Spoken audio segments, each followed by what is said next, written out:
با نام یاد خدای مهربان سلام، نور، برکت، عشق و زیبایی در خانه‌دانتان. امیدوار هستم همگی خوب و صحت و سالم و بردم هستید. برنامه نوبتی کتابخوان است و هم صحبت من هستند کامل جانی رستم. باید بگویم که کامل جانی رستم یک جوانی خیلی آگاه، دانشمند و اهل کتاب و مطالعه هستند. اصلا کامل جان فیزیک و متماتیک هستند، آموزگار هستند و همچنین در تهیه منوگرافیا ها و کتاب های تعلیمی هم فعالیت میکنند. ولی ما اون جنبه رو صحبت نمیکنیم و امروز ما تصمیم گرفتیم که بیایم ببینیم یک فیزیک و متماتیک کتاب های بدیعی و انگیزشی مطالعه میکند و چرا این کتاب ها رو مطالعه میکند و چند کتاب خوبم کامل جان با برنامه آوردن که در دوام صحبت من فکر میکنم برای شما معرفی میکنم و این صحبت یک صحبت جالبی خواهد بود. کامل جان با برنامه خیلی خوش آمدید. تشکر که دعوت را پذیرفتید. بگویید که همچنین یک آموزگار جوان که این شب و روز به فعالیت آموزگاری مشغولید چه حال احوال دارید؟ تشکر زیاد برای دعوت شما. بله، زندگی هم خوب است. کار و فعالیت در ساحه طب و ساحه آموزگاری کرده شده. شما در سایت تیپ من فعالیت میکنید؟ بله. چی کدام سمت، کدام تخصص؟ دکتری گوش و گلو بینی. و شما با متماتیک و فیزیک هم تعلیم میدهید. چرا از سمت تیپ باز مثلا این کار رو هم میکنید، یعنی با تعلیم فیزیک و متماتیک هم مشغولید؟ چون از دوران مکتبی که ما در ساحه آزمون المپیادا بودیم و درس میدادیم، همین روند درس دادن به من پسند است. از همین سبب یکی از فنهای دوست داشته من که متماتیک و فیزیک است، از همین تعلیم تربیت نورست رو پیشه کردیم. درس میتیم از اینم. بسیارا نمیخوان در همین شرایط فعلی آموزگار شوند. و فکر شما آموزگاری واقعا مشکل است در همین شب روزانه درس گفتن و مخصوصا در بخش‌های علم‌های دقیق؟ در نظر من آموزگاری اگر با ذوق با هوس باشد، این برای من یک هابی است.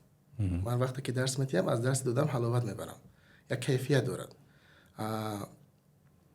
در زمان امروزه به فکر من آموزگاری اگر ما همه را دشوار کنیم، نمیشود بگیم زندگی در نمیرسد بگیم، مگرم این جامعه را که تربیت میکند. یک از دو کس باید باشد که در تربیت جامعه باشد، در تربیت نسل نورست باشد. نه بس از اون که ما طبیب هستیم و دانشگاه طبی را ختم کردیم، اما پیشه آموزگاری هم در گردن ما بسته شده است. از طرف الهی درس میتیم. بله، این مسئولیت من است و مسئولیت هر نفرانی است که اگر دانش معینی که دارن میتوانند که دانش خود را به دیگران، به نسل نورست انتقال دهند. یک چیز جالب گفتید که نمیتونم، نمیشود و اگر نه همیشه چیزی رو نبگیم و کی میتواند این جامعه رو بسازد؟ میگن شکست ها برای یک جامعه از همین چیزها شروع می شود. من نمیتوانم، در جامعه ما نمیشود، این کارو نمیشود، آموزگاری با معاش آموزگاری زندگی پیش نمیرود و اگر همه اینا بگیم واقعا بدبخت میشویم، واقعا هیچ پیشروی نمیتونیم به هیچ پیشروی برسیم. و امروز شما شبکه اجتماعی میبینید و برنامه‌های گوناگون رو تماشا میکنید و اهل مطالعه هستید. بیشتر نگرانی به فنهای دقیق هست و میگن که کمتر توجه میشود، کمتر تدریس کرده میشود. شما یک آموزگار جوان علتش چی میبینید؟ یعنی علتش در کجاست؟ از کجاست مشکلی اساسی؟ همچون آموزگار فن علم‌های دقیق اگر بگویم، علم‌های دقیق یک علمی هست که اگر کودک رو از دوران جوانی آغاز نکنه، دوره اگر مکتبی رفت الکی صنف 5 6 رفت الکی مهری او را در فنای علم‌های دقیق دختن دشوار می شود. در نظر من علم‌های دقیق رو باید از دوران کودکی، از دورانی که در همون خانه ما یک اتمسفر باید متماتیکی، یک اتمسفر متماتیکی باید ما شرایط فراهم آوریم. من از دوران کودکی خودم مثال میارم. در خانه ما از کودکی ششکه بود. خطی پدرم بازی میکردیم، کوشش میکردیم که ما در بازی مغلوب کنید، بریم که این ذوق پیدا میکرد برای ما. باید پدر و مادر برای تربیت کردن فرزند در ساحه علم‌های دقیق باید کنجکاو باشد. باید همو را در همون ساحه کم کم بگیم راه نشان دهد. این یکم سبب. دوم سببی که جوانان ما، کودکان ما باید به علم‌های دقیق باید وارد کنند. فکری من باز از مثال خودم میگیرم. از بسیار پدر و مادر از فشار سر میکنن وقتی که مقایسه میکنن. یگان سوال مثال 15 جمع 16 چند میشه، اگر در رو جواب ندی سرزنش میکنن. الکی در ذهن کودک میموند که همین چیز برای من نیست. کجایی که حساب کتاب است الکی بد نمیبیند، در کجایی که رقم است الکی بد نمیبیند، برای که از کودکی در ذهن وی فشار آمدگی است، نمیتونی تعمیر نتونستی. سوم چیزی که باید همچون آموزگاری علم های دقیق به کودک رو جلب کند. علم های دقیق یک خصوصیت عجیب دارد که هر یک مفهومش قاعده دارد. فیزیک سر میکنه، فیزیک چیست، کینماتیک، دینامیک، استاتیک، هر از قاعده دارد. شتاب چیست، قوه چیست، همش قاعده دارد. اگر ما کودک رو از قاعده آغاز کنیم، کودک الکی قبول نمیکند. کودک رو در نظر ما باید از سوال دادن آغاز کنیم. مثال برایش آسمان کبوت است، برایش آب در بارای آب یخ شنا میکند، برایش بعد از باران رعد و برق ایوای میشود، تیر و کمان میشود، برایش رعد و برق میشود، برایش باران میبارد. این سوالایی هست که کودک کم کم با جواب دادن وای میکنن، شوقمند میکنن. وقتی که کودک با شوق پیدا سر کرد همون فن، در نظرم خوندن یا اسود کردن همون فن آسان‌تر میشه برای وی. مثلا شما در مکتب شما تعلیم کردید و این مشکلی ها را ما هم اون چیزی که شما گفتید که قاعده ها میدادن، فرموله های زیاد میدادن و همیشه یک بحث بود بین همون طلبه هم که مشکل است، ولی بعضی آموزگار نبودن که واقعا اونقدر داشتون از زیبا میگذروندن که شما مفتون اون فیزیک و شیمی میشدید. شما که خوانده دازی مثلا در رفتید آموزش های خودتون، درس های خودتون در فیزیک و متماتیک چی را میخواید که تغییر بدید و چی را تغییر دادید که همون اشتباهی آموزگاران پیشتر در روند تعلیم تکرار نکنید؟ یعنی از کدام متدها شما کار میگیرید امشب روز؟ بله، برای آن که آموزگار علم های دقیق فنش جالب گذارد، شوقمند گذارد، کودک قبول کند، باز میگردیم به سر کتابخانه. آموزگار علم های دقیق فقط فرم باید نباشد، باید اثر فقط فرم نباشد، باید به کودک فقط فرم ندهد. حاضر کودک متماتیک میگه یا فیزیک میگه فقط فرم در سرش میاد، میگه فرم 22 رو نمیخونم. باید برای ذوقمند کردن کودک برای علم های دقیق معلم باید کتاب خواند. آلبرت اینشتین یک از فیزیکان مشهور یک جمله زیبا دارد: اگر چیزی را شما به کسی ساده فهمانده نتوانید، پس خودتان آن خوب نفهمیدین میگن. یعنی تا این حد، یعنی تا این درجه. برای قابلیت خوب فهماندگی پیدا شدن در آموزگار باید آموزگار کتاب خواند. شما آمدید همچون یک معلم فیزیک یا متماتیک دعوا دارید که اینها باید کتاب بخونن و کتابای بدیهی بخونن. شاید اون نفرانی که این برنامه را میبینند با اندیشه شما راضی نباشند. مثلا چی وادار کرد شما را که کتاب بخونید و چرا این دیدار را دارید که یک معلم فنی دقیق حتما باید کتابخوان باشد؟ چرا؟ وقتی که من نه آموزگاری را آغاز کردم، ما هم یک اسکلت بدیم، یک قالب معین بدیم، در دوست مثال میفهموندیم، خواننده میگرفت، مینویس میگرفت. همین قدر بود درس جالب نبود، شوق آور نبود. ما جستجو کردیم سببش از بعضی سمونه ها را دیدیم، بعضی ها را مصلحتاش را گرفتیم، آموزگاری کلانه که برای چی درسشون شوقمند میگذارد با ما مصلحت دادن. کتابا بسیار خوانین برای که درس جالب گذارد. از همین کتابا یگان حکایه گپ زنه، یگان مثال گپ زنه، یگان چه تشبیه دین، اگر شما باید کتاب بسیار خوانین.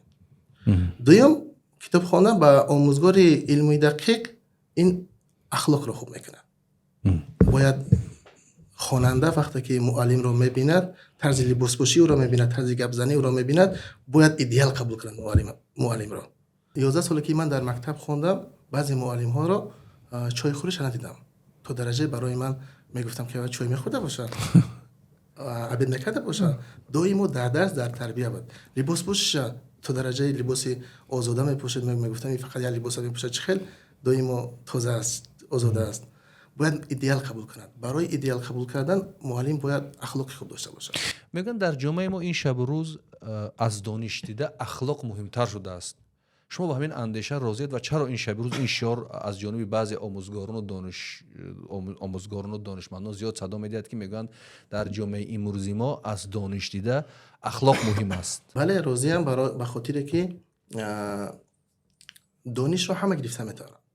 حاضر معلمای دانشمند بسیار داریم. ما معلمای دانشمند داشتیم در مکتب ها، درس میگفتن، اما برای همچون آموزگاری خوب اخلاق و خوب صفت ما قبول نکردیم، حاضر هم قبول نداریم. اما وقتی که معلم هم دانش داشته باشد هم اخلاق داشته باشد، این بهترین صفت است. اما اگر اخلاق خوب داشته باشم، انسان نو بس از معلم، انسان اگر اخلاق خوب داشته باشد، چه خیلی که میگویند کودک یا که نورس یا که خواننده تربیه رو از رفتار میگیرد. گفتاری ما هم نصیحت میکنند، همه گپ میزنند، اما وقتی که رفتاری خوب داری، لباس پوشی خوب داری، گپ زنی خوب داری، این اخلاق خوب است. این تربیه اصلا از روی اخلاق خوب میشود. وقتی شما یک نفر را نصیحت میکنید که کتاب خون و خودتان کتاب نمیخونید، واقعا این نمیتواند الگو باشد، نمیتواند تاثیر داشته باشد. وقتی پدر و مادر میگوید بچه‌م اخلاق تا خوب کن، ولی در پیش بچه‌ش خودش دشنام بدهد، رفتاری بد کند، این نمیتواند اخلاق نمونوی نشان بدهد و اون تاثیر داشته باشد. در جامعه ما همین گونه زیادند، عالمان داریم، شخصیت‌های داریم. اگر شخصیت گفتن اونها را ممکن باشد، و دانشمندای داریم که اونها را دانشمند گفتن ممکن باشد، واقعا همین گونه هستند. با گفتار آنها، با رفتار آنها، با کردار آنها شما درک میکنید که این نه چیزی از اخلاق داره و نه چیزی از دانش. یعنی شما به این نظر هستید که برای نواسطه اون که اون آموزگاری فنی دقیق است یا فنی طبیعی، ریاضی یا فنهای گومینیتری، حتما باید کتاب مطالعه کنند. شما از چی وقتی آغاز کردید مطالعه کتاب رو و چگونه در دلتان این مهر کتابخوانی پیدا شد؟ راستی ما از دوران مکتبی کتاب میخواندیم، اما وقتی که دانشگاه طبی داخل شدیم، از سبب که پروگرام دانشگاه طبی نهایت مشکل است و وقت کتابخوانی دیگر نمیابی، کتابخوانی بس کردیم و پنجم کورس بدیم. در یک کافدرای نیروخیرورژی رفتیم، یک استاد آمد، یکم سوالی که داد گفت کی کتاب بدایی خونده در 5 سالی کوریتون؟ باور کنید 20 نفر شده هم که از دست نبرداشت. به نهایت در همونجا با خیال جرأت آمدم که در 5 سال کوریم، 5 سال اصل دانشجو، 5 سال دانشجویم گذشت، من کتاب نخوندم و همون گپیو به من تاثیر کرد. گفت شما دکتر نمیشوین، شما دکتر نیستین لکه. گفت به خاطر که شما غیر از کتاب فنی که شما برای کسب شما لازم است، لیکن برای اخلاق شما رو درست کردن و برای بگیم ساحه روانشناسی شما رو درست کردن، اگر مطالعه نکرده باشه شما دکتر نیستین. خودش وقت رفت خونه. و وقتی که اومدم جوان کتاب‌ها رو دیدم، من کتاب‌های صدرالدین عینی، خیلی کتاب‌ها بسیار از همه آغاز کردم خوندن. بعد دانشگاه طبی را ختم کردن، الکی وقت بسیارتر شد، با جدی‌تر خوندن آغاز کردم. شما با آموزگارای زیاد در ارتباط هستید و من از اون که فهمیدم خیلی از آموزگاران با آموزگاران دوستی دارید و فضا رو خوبتر و بهتر میشناسید و در معامله و معاشرت هستید. اراده که بعضی‌ها میگن آموزگاران کم کتاب میخونن. البته من همه را در نظر ندارم و تعداد زیاد میگن، یعنی صفری بالاتری به ما میگن که کتاب نمیخونن و از کتابخانه‌ها یا مکتب کتاب نمیگیرن و درباره کتاب‌ها در همون نشست‌ها و مجلس‌ها صحبت نمیکنن. این تا کجا درست است؟ در آن محیطی که من حاضر کار و فعالیت میکنم، بله آموزگارانی هستن که کتاب نمیخونن. حتی ما در محیطی که کار و فعالیت میکنیم، من یک وظیفه راهبری کنندم دارم. ما قطعی با همراه معلم مصلحت کردیم که در مدت 1 سال فلان کتاب‌ها رو خونیم. یگون 70-80% روزی شدن که میلش میخونیم. حتی ما سر کردیم در مدت 1 سال تا 6-7 کتاب خواندیم، همراه معلم خواندیم. اما 30-40% نفرانی که روزی نشدن در همون سال کتاب نخوندن، عموما کتاب نخوندن. اما معلمایی که خواندن الکی 5-6 کتاب از اون معلما پیشرفت بودن. حتی کتاب ما تحلیل میکردیم، بحث میکردیم، پرزنتاسیون میکردیم، میفهموندیم، نو بسان که خواندگی. این سال با همین کار دوام دادیم، همراه معلم مصلحت کردیم که با کتاب میخونیم. الکی کتابخوانی رو آغاز کردیم. من خودم همراه آموزگاران الکی در ماه ینور 3 کتاب خوندیم. اما حاضر هم هست، ما مکتب خصوصی هستیم. در مکتب خصوصی مجبور کردن آسان ترک است. ما از این معلمایی که جوانن، حالا نمیفهمن که کتابخوانی چی است، فقط علم فنی خود رو خوب میدونن و درجه اعلا میدونن، اما وقتی که داخل صنف میدارن به غیر از ریاکسیا دیگه چیز نمیدونن. چیز نصیحت کردن نمیتونن. ما مصلحت میتیم به آنها که کتاب خوندن تفکر شما را، اخلاق شما را، گپ زنی شما را خوب میکند. قسم زیادی آنها راضی اند، اما هست نفرانی که با راضی نیستن. به اندیشه من هم اگر یک نفری که به تعلیم و تربیه مشغول است مطالعه زیاد نداشته باشد، کتاب بیشتر نخوانده باشد و همون بعضی کتاب‌های معلوم و مشهوری که در دنیا هست واقعا در جهان بینی انسان، در روان انسان، در اخلاق انسان تاثیر میرساند نخوانده باشد، اون میتواند به دانش آموزش، به طلبهش و به کسی که اون تعلیم میدهد یک تاثیر خوبی گذاشته باشد. چون بجز اون ریاکسیا و فرمولا و رقم ها اون نمیتواند تجربه ها رو بگوید، اون نمیتواند مثلا اخلاق درست کند. وقتی که پایه اساسی دانش این اخلاق باشد و اخلاق محوری باشد و این درست نشد، شاید اون دانش های خطرناک هم بشوند در آخر. وقتی که اخلاق نیست دانش میتواند خطرناک بشود. کامل جان بیاد میریم سر کتابایی که شما با برنامه آوردید ببینیم چی کتاب‌هایی را با برنامه آوردید. و شما گفتید که من همین خیلی انتخاب کردم و گرفتم آوردم از اون مجموعه کتابای خواندید، گفتید چند کتاب رو انتخاب کردم آوردم و شاید این کتاب‌ها رو شما با بیننده برنامه کتابخوان معرفی میکنید و بخونند، شاید یک کتاب‌هایی باشد که برای اونها هم تاثیر خوب داشته باشد. بیاد شروع میکنم از کدام کتاب. اینجا شما 1 2 3 4 5 کتاب آوردید و من هم یک کتاب در برابر شما معرفی میکنم در آخر برنامه. ببینیم شما چه کتابا رو آوردید و چرا محض این کتاب‌ها رو با برنامه کتابخوان آوردید. بله، یکی از کتاب‌هایی که من انتخاب کردم، کتابی که به من بسیار تأثیری جدی رسان، این کتابی این تاریخ انقلاب بخارا استاد عینی است. کتاب بسیار ساده است، هم علمی است هم تاریخی است. برای چی من این کتاب رو انتخاب کردم برای خواننده؟ یک چند دلیل ها میاریم. یکم دلیل در آن است که کتابی تاریخ انقلاب بخارا یا تاریخ فکری میگن، این تاریخ فکری بخارا عینی همچون شاهد زنده این آورده است. یعنی به واسطه حادثه را دیده است. حادثه دیده است و هم حادثه های دیدگی خود را نوشته است. دویم دلیل، اگر ما از زندگی نامه استاد عینی اگر گیریم، زندگی نامه استاد عینی به دو قسم تقسیم شود. زندگی استاد عینی تو زمان شوروی و استاد عینی زمان شوروی. استاد عینی زمان شوروی از استاد عینی تا زمان شوروی با کلی فرق میکرد. زمانی تو شوروی زمانی عینی استاد عینی اصلی بگیم بود. عینی که ضد استعمار بود، ضد ظلم بود، ضد یگان کارهایی که در اینجا بود، ضد بیسوادی بود. استاد عینی که تا زمان شوروی تمام عقیده و فکرش پورا تازه و به یگان تاثیرهای ایدئولوژی نوشته است. خواننده از این کتاب چی میگیرد؟ بسیار کتابی عجایب است. ما در کتاب میبینیم که یک دولت بنهایت بزرگ، یک دولتی که قریب 200 سال ارزی وجود کرد، سبب‌ها و جریان زینه به زینه بر همخوریش نشان میده و نشان میده که اما انقلاب بخارایی که شد تصادفی نبود و نتیجه ظلم و بیسوادی بود. دویم چیزی که از کتاب میگیریم این خیلی که احمد دانش همگی 3 مرتبه به روسیه سفر کرده است، در زمان کنونی امیر نصرالله و 2 مرتبه در زمان کنونی امیر مظفر. در نتیجه سفرهاش فقط جنبه‌اش یک کلمه بود، معارف. در همین کتاب استاد عینی آن همین ضرورت معارف بسیار خوب درج کرده است. حتی خلاصه بندی کرده است که معارف یگانه قوه می باشد که می تواند که یک جامعه را عوض کند. بله. چه خیل عذاب ها، چه خیل مشقت ها، چه خیل مبارزه ها برای ساختن یک مکتب در امارات بخارا بود که در 1 سال هم فعالیت نکرده، باز بستن. سومین چیزی که ما میگیریم این آن همون جسوری و دلیری روشنفکران جوان بخاریان بود که برای اصلاحات، برای نویگری در آوردن در همون دور زمان جان خود را فدا کردند. و آخران خلاصه‌ای که از کتاب من گرفتم این نقش آن همون شخصیت ها در تاریخ.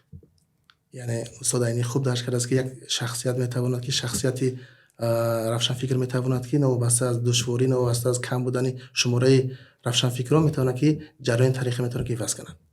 عاقبت اینقدر دولت بزرگ برهم خورد و اصلاحات بگیم فکری در زمان شوروی هم شده باشد، نابسته از این شد. بله، یعنی واقعا در تاریخ انقلاب بخارا ما میبینیم که انا همون روشنفکران جدیدان بخارا یا جوان بخاران چگونه تلاش کردن برای ایواز کردن سیستم یا ساختار دولت، نه با زور، نه با جنگ، نه به یگان انقلاب های خشونت‌آمیز، تنها با اصلاحات ساحه معارف. و اونها قریب بود که نزدیک میشدن به این چیز، یعنی مکتباشون ساختن، برهم دادن و تلاش میکردن. و ببینیم که در همین راه آگاهی، در راه معرفت، در راه شناخت و بازگرداندن مردم به اصالت خودشون که علم و دانش و معرفت در همین منطقه بود، واقعا جان خودشون از دست دادن، واقعا به شهادت رسیدن. و این یک جوهری فکری کتابی تاریخ انقلاب بخارا است. من فکر میکنم که یکی از بهترین کتاب‌های استاد صدرالدین عینی است. ما همون گونه گفتیم کتاب علمی است، یادداشتی است، تاریخی است و مرا به هم واقعهای اصلی اون زمان و خالی از ایدئولوژی است، یعنی زیر تاثیر یگان ایدئولوژی، یگان فشار ننوشته است. و من فکر میکنم جالبیتش هم در همین جا است. و یک جالبیت دیگرش این است که استاد عینی به واسطه شاهدی بسیار جرایان حادثه بوده است. من از همین برنامه حتی همچون جوان بخاری او را 75 چوب زدن. بله، ما وقتی که 5 سال پیش برنامه کتابخانه شروع کردیم و اولین کتابی که در برنامه کتابخانه معرفی کردیم همین کتاب بود، تاریخ انقلاب بخارا. من بار دیگر به جوانان، نورسان و آنهایی که اهل مطالعه هستند این کتاب را توصیه میدم یک بار دقیق و با قلم این کتاب بخونید، از خواندنش پشیمان نمیشید و بسیار از حقیقت‌ها رو در همون دوره میفهمید که چرا یک امارت بخارا که تاریخ 250 ساله حدود 3 عصر قریب داشت از بین رفت و جای این دولت رو بیگانه ها گرفتن و تاجیکان مردمان بومی و اصلی این سرزمین از همون سرزمین های بزرگ خودشان محروم شدن. یک بار این کتاب رو بخونید، بسیار کتاب جالب. تشکر برای توصیه این کتاب و یادآوری دیگر و بار دیگر یادآوری از کتاب استاد صدرالدین عینی تاریخ انقلاب بخارا. کتاب دیگر از دانیل دفو، رابینزون کروزو نام دارد. کتاب بسیار ساده است، بسیار در یک خواندن میتوانه که تمام کنی، بسیار جالب است، به مانند افسانه آمده است. اما خواننده نوبسته از آن که کدام کتاب را میخواند باید چیزهای مهمی که از کتاب است باید به خود گیرد. برای چی من این کتاب را توصیه دادم؟ کتاب برای چی جالب است؟ یکم نوبسته از دشواری زندگی، نوبسته از آن که سختی زندگی آمد امیدش نکن. بله، یعنی گفتم ممکن است که در انسان در کدام مشکلاتی که نباشد میتونه که اگر عقل و اراده را استفاده برد میتونه زندگی کند. بله. دویم سببی که کتاب شما را به شما چی میدهد این استفاده عقل است. نگاه کنید که در یک جزیره میفته که نه خوراک است، نه امنیت است، نه پناهگاه است، هیچ چیز نیست. هر روزی زندگیش رو فکر میکند که من چه خیلی خوراک یابم، من چه خیلی پناهگاه یابم، من چه خیلی امنیت خود را مهیا کنم. حتی نگاه در یک روز میبینه که در جزیره پای ایزی انسان است، خوابش نمیبرد. بله. ما امروز باید ارزش آن همون نعمت هایی که داریم باید رسیم. بله. این کتاب به ما میآموزد که ارزش نعمت ها رو باید آموزیم، ارزش استقلالیت رو آموزیم، ارزش آن همون امنیتی که سربازان در سرحد میایستن او را دانیم، ارزشی که ما آزاد سخن میکنیم باید ایراد دانیم و ارزش این که با انسان ها زندگی میکنیم، در جمعیت انسانی هستیم. یعنی من واقعا عاشق این کتاب هستم و خیلی خیلی خوشحال هستم که شما این کتاب رو در برنامه آوردید و چند خاطراتی ما رو در این برنامه زنده کردید. یکی از شاهکارهای جهان است همین رابینزون کروزو، دانیل دیفو و من این کتاب برای همه سن سال مهم است، فقط برای نورستان و کودکان، برای همه سن سال. و یک لذت و یک کیفیتش در اینجا است که واقعا یک انسان در یک جزیره میافتد، تنها است، ولی عقل و اراده، یعنی عقلش رو از دست نمیدهد و اراده او سبب میشود که او زنده بماند، حیات تجربه کند و شما نمیخواند شکست ناپذیر یک انسان. بله. ببینم ما در این جمعیت که زندگی میکنیم کامل جان، خیلی از انسان هستن که با داشتن سرمایه ها، با داشتن حتی منصب ها و قدرت یا داشتن یک کار دائمی افسرده هستن، ضیق هستن و نمیدونن در زندگی چیکار کنن. ولی این در یک جزیره اونقدر کار و فعالیت میکنه تا کش کردن همون جواری مکه ها و تا ساختن اون همون صندلی و میزها و خانه و این فعالیت ها. ببین انسان چقدر یک واقعا معجزه است. انسان یک آفرینش چقدر بزرگ خداوند است که میتواند چقدر کارها رو انجام میدهد. واقعا این کتاب اگر درست خوانده شود و درست درک کرده شود، استادانی مثل شما اگر به همون طلبه‌هاش درست تر فهمانده بشوند، واقعا نشاط به زندگی آدم میاره. خیلی است یک بله حاضر جوانای ما صبر ندارند. این کتاب به ما صبر میآموزد. 28 سال در یک جزیره بود که و امید داشت که روزی ما از جزیره خلاص میشم. یعنی امید رو زنده نگاه داشت. امید زندگی را کرد. نگفت که من دیگه تمام جزیره بود که دل خو انسان اگر رفته میتونه که ناامید شود، لیکن صبر کرد و امید کرد که من روز از اینجا خلاص میشوم و برای مبارزه برد. خب این کتاب دانیل دیفو، روبینزون کروزو، اینو برای شما توصیه میدیم. کتاب دیگر ترجمه حالی بنجامین فرانکلین. ما این رو هر روز در همه جا میبینیم. ما همچون فیزیک کارهای فیزیکی هم کرده است میبینم و همچون آدمی که در روی $100 هست. عجایب است که برای چی در روی $100 باشد. سوال میاد و جالبیت همین کتاب مرا هم کتاب برای همین ذوق کرد که برای چی همین است. وقتی کتاب رو خوندم بسیار کتاب تاثیربخش است. میبینیم که بنجامین فرانکلین از یک عائله بگیم ثروتمند نبوده است. یک عائله بوده است که از روغن شم تیار میکرده است، که روزگار میدیده است. در عائله 17 نفر از همه فرزند پسر خردترین 15 فرزند است و میبینیم که همگی 2 سال مکتب خونده است. لیکن نفری که 2 سال مکتب خونده چه خیلی به جایی میرسد که به کنستوی امریکایی میزا میگذارد. که از کتاب چی گرفتن ممکن است؟ کتاب به ما میآموزد که بنجامین فرانکلین چه خیلی هر روزه کاری خود را نقشه‌بندی میکرد. یعنی روزگاری هر روزش با نقشه میگذشت. دوم چیزی که از درسی که از کتاب میگیری، این 13 خصلت اخلاقی برای خود مینویسد. این برای خود رو تربیت کردن مینویسد و تفسیر میدهد که دیگران از همین استفاده برند. به مانند صبر، راست قولی، فداکاری، این چیزایی هستن که تا آخری عمر کوشش میکند که یگان تا 13 خصلت وای نکند، پایمال نکند. هر روز وای میکرد، از بالا همین کار میکرد. بعد یک بنجامین فرانکلین از زندگی نامش معلوم است که اهمیت کتابخوانی در همه جا. نوبسته از آنه که مکتب نخونده است لیکن بسیار کنجکاو، بسیار کتابخوان بود. یعنی تمام عمرش با کتابخوانی گذرانده است. و کتاب ما گفته بودم کتابخوانی این رو به یک نفری رسان که امروز ما میگیم که کی است. پایمال نکنم این. یعنی یک قانون برای خودش نوشت. بله. و خودش از روی اون رفتار کرد و موفق شد. یعنی اگر ما هم مثل همون چیزی که در ادبیات ما هست، در فکری ما هست، اون پدر و مادر و کلان سالان میگن اگر به اون عمل کنیم واقعا یک انسان‌های وارسته میشن. بسیارها فکر میکنن که رعایت کردن، خواندن و مشغول شدن به کار حتما به شما در همین زودترین فرصت به موفقیت برساند. ولی مهمتر از شما انسان باقی میمونه. مهمتر از همه شما یک انسان باقی و حلاوت میبرید از زندگی که میکنید همچون انسان. من بسیار وقت مطالعه رو این گونه میفهمم که شما انسان باقی میمونید و از همون زندگی که میکنید حلاوت میبرید و درک میکنید که چگونه زندگی دارید. خب چه خصوصیاتی دارد؟ خواندن کتابای ترجمه حالی خوب است و فکر من همه کتابای ترجمه حالی خوب است. یک خصوصیت خوبی ترجمه حالی کتاب را میگویم، بعد به سوال شما جواب میدیم. کتاب اهمیت کتابخوانی نشون میدهد. 2 سال در مکتب خونده است همگی تمام، لیکن تمام عمر کوشش میکرد که کتاب خوند. از کجای کتاب میافت میخوند. حتی کتاب نباشه کتاب رو تا چه خیلی میخوند و کتاب رو میخوند برای در یادداشت گرفتن مینوشت.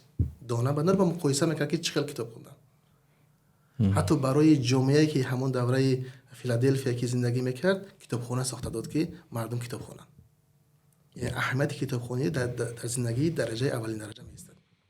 یعنی کسی که عکسش روی $100 هست و این پول، این کاغذ محبوب است برای نه تنها مردم تاجیکستان، یعنی اکثر مردم دنیا و با دیدن این پول خوشحال میشوند. این نفر تمامی حیاتش با کتاب گذراند. یعنی بعد این وقتی که میبینن عکسش دانن که این مرد تمام زندگیش با کتاب گذاشته است و تمام زندگیش کتاب خونده است، خودآموزی کرده است. بله، یگان کسی اینو یاد دادگی نیست، خودآموزی کرده و تجربه کرده است. جمله دارد که خیلی دقیق است و мафҳуме аст ки имрӯз бисёриҳо уна истифода мекунанд дар суҳбаташон шояд надонанд ки ҳамин гап аз куҷо ин қадар машҳур аст дар дунё. ин мегуфт вақт пул аст. вақт пул аст. яъне касе ки ҳамин шиора дар дунё бигӯем ҷорӣ кард ва рӯи ӯ шадидан кор кард. ин мо мешавад як барнома сар ин дошта бошем ки вақт пул аст мегуфем, мегӯям ки время деньги. ин гапи ҳамин Бенҷамин Франкл аст ва мо аз барномаи Китобхон тавсия медиҳем барои касоне ки ин китобро нахонданд воқеан мутолиа кунанд ва паёми аслии китоб гуфтам ки ҳамун вақт пул аст. ба вақти худатон бештар бирасед ва аз вақтатон хуб истифода кунед. Ва бирем китоби дигар. китоби навбатии мо сказать жизни да Виктор Франкл. ин китоб аз баъзе ҷоҳош ба китоби таърихи инқилоби Бухоро монандӣ дорад, ба хотире ки ҳам устодаини ҳам Франк ин ҳодисаҳоро дар ҳама ҳодисаҳо буданд, чизе ки буданд мушоҳида кард, ҳамонро навистанд. ин китоб қариб ҳамин хел аст. китоб давраи канцлагерия мисол меёрад. худи Виктор Франк еврей ки буд, еврейҳоро аз сабаби ки Гитлер бисёр нағз намедиду ба канцлагерҳое мебуд ки аллакай зиндагӣ барои вай тамом шавад. соли 42 вақте ки ба канцлагер мебаранд, дар онҳо на ном буд, на насаб буд, фақат як рақам буд. тамом, рақами фалонӣ дараҷаи инсонгарӣ набуд. вақте ки ба канцлагер мебаранд, инсон дар канцлагер аввалин қадама мемонад, чӣ хел таъсир мерасонад ба вай. тамоми зиндагӣ дар канцлагер, чӣ хел одамо шикаст хӯрданд, чӣ хел аз зиндагӣ дилмонда шуданд, ҳамаи онҳоро қадам ба қадам то озодшавӣ менависад. бисёр китоби таъсирбахш аст, бисёр китоби ҷабҳаҳои гуногун дорад, ҷабҳаҳои психологӣ дорад, ҷабҳаҳои тарбиявӣ дорад, ҷабҳаҳои масъулиятнокӣ дорад, ҷабҳае дорад ки инсон бояд навобаста аз сахтии зиндагӣ бояд умед бандад, бояд маънои зиндагиро пайдо кунад. як канцлагер вақте мо мегӯем ин як фақат бинову чанд нафара маҳкам мекардан набуд. воқеан унҷо як азобҳои шадид буд, азобҳои рӯҳӣ буд, азобҳои ҷисмӣ буд. ва ин вақте меояд бигӯяд ки ба ҳаёт бигӯ оре, ба ҳаёт бигӯ бале ё ба ҳаёт бигӯ оре. воқеан ин инсоне мегӯяд ки масалан як инсон мисли ману шумо вақте дар як ҷои гарм мешинем, кондитсионер фаъол аст, қаҳва менӯшем, ҷоямон гарм аст, ва вақте мегӯем ба ҳаёт бигӯ оре ё бале, шояд касе бигӯяд ки шумо худатон ҷоятон гарм аст ки намегӯед. вале касе ина мегӯяд ки ин канцлагерро гузаштааст ва касе ина мегӯяд ки ин зиндонҳои бисёр шадиди Ҳитлерро гузаштааст. воқеан ин китоб интихоби хеле олӣ аст Комилҷон, ва мо аз барномаи Китобхон китоби Виктор Франкл ки 1905 таваллуд шуд ва 1997 аз дунё гузашт. ин ҳам ҷанбаи равоншиносӣ дорад, ҳам ҷанбаи ахлоқӣ дорад, ҳам ҷанбаи устуворӣ дорад, ҳам ҷанбаи мотиватсионӣ дорад ва ҳам ҷанбаи таърихӣ дорад. яъне чанд омилро шумо, чанд ҷанбаҳоро дар ин китоб мехонед ва ин китобро Комилҷон ба барнома оварданд ва барои шумо тавсия метиҳанд. ва ин китоб феълан бо русӣ аст ва шояд умед дорем ки бо забони тоҷикӣ ҳам тарҷума мешавад. «Скажит жизни да», навиштаи Виктор Франкл, ва шумо ин аз ҳама китоб фурӯшгоҳи китоби тоҷикистон метавонед пайдо кунед. хуб, китоби дигар. китоби навбатии мо, охирон китобе ки имрӯз ба барномаи Китобхон овардем, китоби Самораи Безмеча. китоб бисёр оддӣ аст, бисёр осонфаҳм аст, бисёр хонданаш осон аст. муҳимаш аз китоб бояд чизҳои дар коре ки барои худ аст бояд гирӣ. ман аз китоб чӣ гирифтам ва китоб ба хонанда чӣ медиҳад. бале ба хонанда меомӯзад ки мисол навбаста аз оне ки ҳамон қаҳрамони мо аз як оилаи фермер таваллуд шуду, ба як дараҷаи императорӣ расуду, тамоми вайра ҷопона муттаҳид кард. ин ҳамашо аз аввал то охир фақат дар бораи ақлу заковату хиратмандӣ меравад. инсон чӣ хел метавонад бо ақл, заковату хиратмандӣ бо силоҳ яъне мубориза, бо силоҳ мубориза барад. ира зурии ақлро аз болои зурии шамшер нишон медиҳад, ки мо метавонем ки ҳама вақт дар ҳама ҷо мо имконият дорем ки дипломатиро пеш барем, маслиҳатро пеш барем. ҳама вақт бо зурии шамшер намешавад. як хусусияти аҷоиби китоб аст дар ин аст ки масъулиятнокӣ нишон медиҳад. новбаста аз кадом вазифае ки дар ин медоданд масъулият мегирӣ, ки корро то ахир мекард. таҳти ҳар шароите, таҳти در جای اسبان بود اسباب تا درجه نگاه میکرد، در جای هضمکش بود همش میکرد. در تقویت همین 5 کتابی که شما معرفی کردید، من یک کتاب دیگر را میخواهم با بیننده برنامه کتابخوان که این رو بار دیو مطالعه کردم، ارنست خومنگی، موسفید و بحر که میکنه که مشهور است تاریکی موری با اصطلاح. و همین موسفید و بحر هم مثل همین رابینزون کروزو یک قهرمانی است که یعنی نویسنده به این حد جالب و خیلی عالی این کتاب رو نوشته است که یک موسفید با آرزویش میرسد، مبارزه میبرد. اگر بحر رو یک زندگی یک دنیا بگیریم، اون کیت هایی که با او هجوم میکنند یک دی و دد بگیریم، ناامید نمیشود، چندین مراتبه سفر میکند در همون بحر برای گرفتن همون ماهی و بالاخره پیروز میشود. گرچنده اون نمیتواند که ماهی را سالم به دریا برساند ولی پیروز میشود. کتابخوانی همین است، یعنی این کتاب تلقین میکند که انسان را میتوان کشت، انسان را میتوان از بین برد، ولی نمیتواند روح اون را شکست. نمیشود روح یک انسان موفق را شکست. شما میتونید یک انسان را بکشید، یک انسان را زندان کنید، یک انسان را از بین ببرید، ولی نمیتواند که روح اون را بکشید. و این کتاب و هر دو کتاب را واقعا یک بار مطالعه کنید، همین رابینزون کروزو نوشته دانیل دیفو و هم مستفید بر نوشته ارنست خومنگی، در شما نشاط پیدا می شود، امید پیدا می شود، قوی ارادگی پیدا می شود، یک مبارزه با بدی ها پیدا می شود، شما را یک انسانی شکست ناپذیر می کند.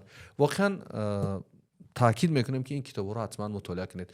و برنامه کتابخوان خوش آمدید. تشکر که دعوت ما رو پذیرفتید. من فکر میکنم که کامل جان اولین بار بودن که در نزد کامera ها صحبت میکردن و در صحبت های بعد شاید ما اطراف دیگر کتاب رو صحبت کنیم. صحبت رو خلاصه کنید و برنامه رو به انجام برسونید. در خلاصه برنامه کتابخوان شما چی گفتنی هستید؟ چه یک آموزگاری جوان و خلاصه کنیم همون چه یک آموزگاری که شما فن فیزیک و متمتیک درس میدید و این فن های کلیدی هستند، فن های مهم برای این شب روز هر ملت دنیا هستند.